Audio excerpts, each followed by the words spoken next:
સાહેબ મારું ઘર ડૉક્ટર વખતનું ભર્યું તે 3 વર્ષે ફેરજી સિવિલમાંથી હું દાખલા લાવી આખો દન પાડીને એ બી ફેરજી ફરીથી ફોરમ બી એવું જવાની જો ફરીથી ફોરમ ભર્યું એ બી મારું પાસ થતું નથી.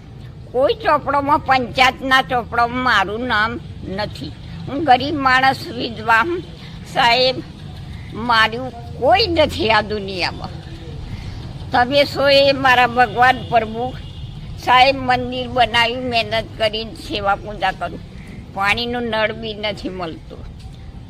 આ પંચાયત મને બહુ દુઃખી કરે. મારી અરજ વિનંતી ખબરો સાહેબ.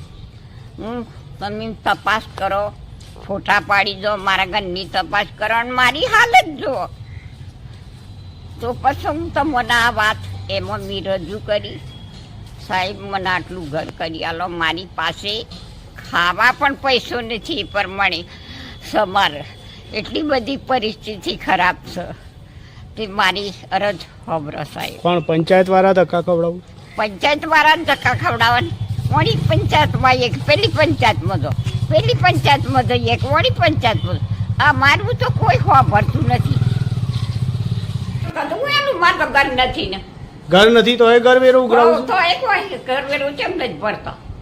તો તમારી પાસે તો ઘર જ નથી તો ઘર વેરો ક્યાંથી ભરશો? ત્યાર પછી એ જ વિચાર કરવાનો સાહેબ.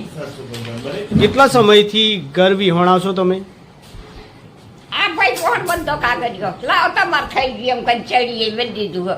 નકલો કાગળ ને હું સાહેબ સિવિલમાંથી દાખલો લાવી આખો દન પાડીને એ ફોરમ ભરી સિવિલ વાળું એ આલ્યું દાખલો કે માજી આ દાખલો કો આ તો ફરીથી નહીં મળે એમ કહેતા સિવિલ.